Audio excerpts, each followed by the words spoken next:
Pokoknya yang penting fungsinya ini untuk membedakan satu ibadah. Puasa apa sih yang kita lakukan ini? Gitu. Kita niat puasa Ramadan, maka fungsi dari niat itu adalah puasa Ramadan. Kita melakukan kegiatan apa sih ini? Fardu ain atau fardu kifayah. Kita niat, oh ini perbuatan fardu kifayah, kita niatin. Ini sholat rawatib kah atau sholat witir kah? Itu tergantung niat. Makanya kan sering orang nanya, boleh nggak sih kita dua niat? Kebetulan jatuhnya Ayyamul Bait misalnya hari Senin, orang kadang-kadang mau gabung-gabung tuh Pak niat supaya dapat Seninnya, supaya dapat Ayyamul Bait, nggak perlu, niatin aja gitu. Kapan dia perlu kita niatkan? Bagaimana cara kita meniatkannya? Tergantung keinginan atau tergantung juga momentum yang kita hadapi. Hari Senin kan bisa Senin depan, tapi kalau Ayyamul Bait kan hanya di bulan purnama, niatkan aja itu Ayyamul Bait. Insya Allah tidak mengurangi pahala dari itu. Bisa aja jauh lebih besar dari pahala Senin Kamis. Mungkin aja lebih besar daripada itu pahalanya kalau kita bicara pahala. Itu. Jadi membedakan satu ibadah. Fungsi yang kedua adalah membedakan satu ibadah dengan ibadah lainnya.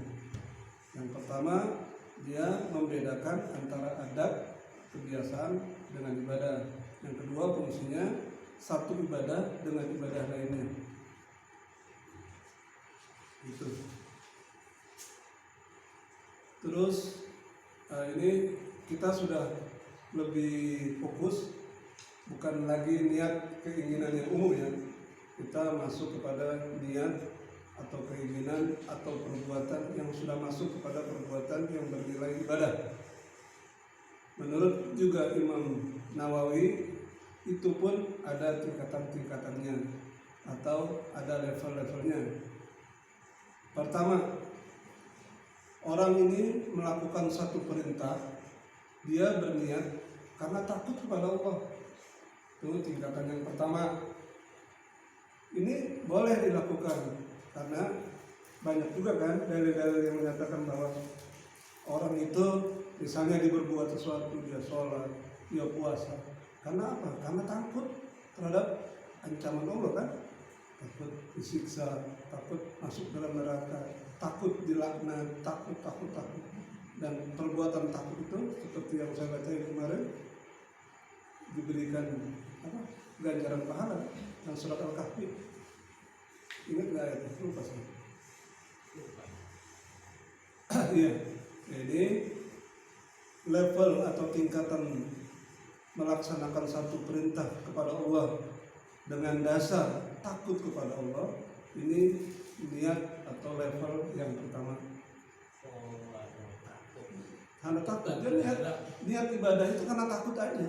Seperti halnya khauf. Iya. Bukan lain, khauf. Iya, itu khauf. Raja kan berharap. Iya, berharap, takut. Ya kayak itulah majikan sama anak buah.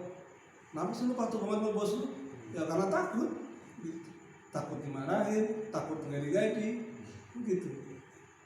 Ini dasar atau level yang pertama. Kedua, level atau tingkatan niat. Yang kedua adalah melakukan satu perintah atau ibadah, mencari keuntungan dari Allah Subhanahu wa taala.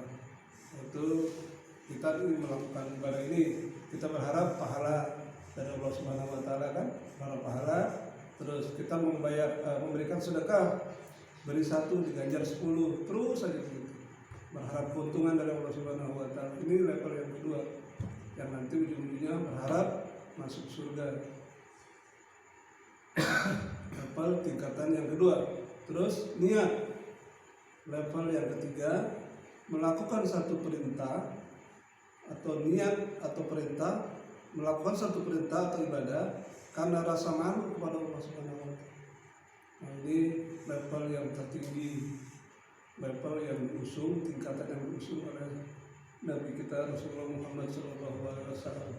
Ketika beliau ditanya, "Ya Rasulullah, kenapa sih engkau kan sudah terhindar, sudah dijamin masuk surga, sudah terhindar maksum, sudah terjamin terhindar dari dosa. Kenapa engkau masih melakukan ini? Level ini bisa disebut karena rasa malu dan rasa syukur yang tinggi kepada Allah Subhanahu wa Ta'ala. Kata Rasulullah apa? Salahkah aku? Apalah abdi syakur. Apalah abdi syakur? Apakah salah aku menjadi hamba yang bersyukur? Nah, ini udah lihat level yang tertinggi lah. Itu. Nah, kemudian yang bisa kita simpulkan artinya bahwa niat ini adalah satu ibadah, bentuk ibadah, perbuatan hati. Hanya Allah yang tahu bagaimana nilai satu perbuatan amal. Hanya Allah yang tahu berapa ganjaran, dan ini niat ini kualitas niat ini adalah tergantung dari yang Pak Tom bilang kemarin, dari keikhlasan orang masing-masing. Jadi orang semua bisa berniat, orang semua bisa melakukan satu kegiatan perbuatan ibadah, tapi nilainya, kualitasnya nggak ada yang tahu. Kembali kepada keikhlasan dari orang tersebut. Kalau dia benar-benar ikhlas, mukhlishina lahuddin, dia memurnikan ketaatan kepada Allah, inilah kualitas pahala yang tertinggi yang diberikan oleh Allah Subhanahu wa Ta'ala.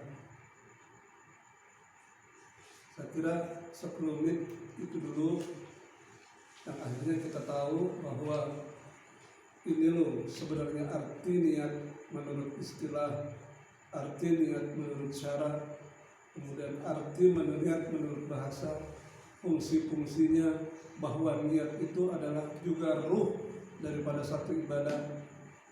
Kemudian dia menentukan ibadah satu dengan ibadah yang lain, harus disandingkan dengan keikhlasan, sesuai dan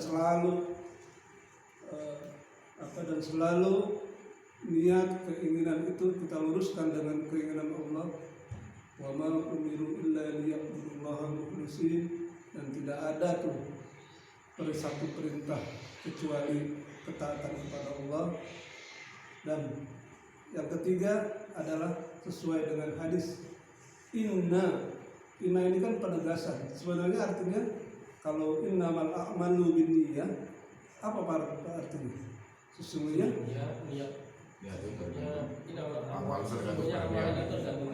sebenarnya kalau menurut arti bahasa bukan begitu, Pak. Arti bahasa itu inna, penegasan. Sesungguhnya ma itu tidak, bukan. Innama, dan sesungguhnya bukan amal, bukan satu perbuatan, disebut satu perbuatan kecuali dengan dia. Itu kalau menurut arti bahasa sebenarnya itu bukan sesungguhnya amal itu tergantung niat. Bukan itu sebenarnya artinya yang dimaksud. Inna ma, sesungguhnya tidak ada perbuatan yang dilakukan kalau nggak ada niat.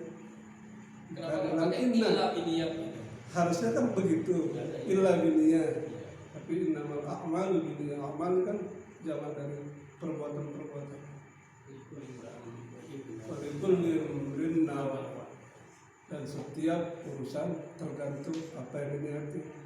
Nah, ini kan asbabul khurujnya adalah hadis ini ketika para sahabat kaum muhajirin di Mekah hijrah ke Madinah. Masing-masing orang tuh beda-beda niat, Pak. Ada yang berniat sami'na wa ata'na karena Allah dan Rasulnya, ada yang berniat karena duniawi, menganggap perdagangan di Madinah lebih bagus, ada yang berniat mencari istri dari pasangan. Nah, Allah menyandingkan, tergantung niat orang masing-masing. Kalau dia niatnya dari perempuan menjadi bini, soalnya dapat bini tok, gitu. Perempuan tok, dunia aja. Tapi terbaik lagi-lagi tadi menurut dua ayat tadi yang saya tahu ya, mungkin banyak ayat-ayat lain, dalam rangka memurnikan ketaatan kepada Allah, dalam rangka meluruskan niat kita. Hampir-hampir, Pak, tidak ada satupun kegiatan keinginan harusnya nih, Pak, yang melenceng dari niat agama. Harusnya tadi Pak Tom bilang, lu beli mobil mewah buat apa sih? Coba sebenarnya niatnya apa sih? punya motor gede. Apa sih niatnya? Kalau kita bicara fungsi kendaraan, carry bisa nyampe, atau yang lebih enak dikit bisa. Tapi makanya kata Nabi, perlunya kita tuh senantiasa perbaikinya. Apa nih yang lagi kita kerjain? Gue kok pengen apa sebenarnya? Sesuai nggak sama keinginan kita dengan keinginan Allah? Banyak yang harus diperbarui, yang harus dari niat-niat kita tadi. Karena keluar dari itu yang tadi mau beli ini mau beli itu, yang pasti udah niat itu udah bukan niat karena Allah. Nah, lifestyle. Mudah-mudahan ini tausiah singkat ini bermanfaat bagi saya khususnya pribadi, dan apa yang baik datangnya dari Allah. Mudah-mudahan sahabat sekalian bisa mengambil hikmah dari pelajaran ini, dan kebetulan bukan saya yang berpendapat, insya Allah sedikit pendapat saya dan lebih banyak pendapat ulama yang saya kutip dari Google, pendapatnya ulama. Kebanyakan yang saya ambil dari pendapatnya ulama ini Imam Nawawi, imam besar kita. Billahi taufiq wal hidayah wal afwa minkum. Assalamualaikum warahmatullahi wabarakatuh. Masya Allah. Masya Allah. Yang pendapat pribadi cuma niat banget doang ya. Sebentar tapi cukup komprehensif. Baik, Pak.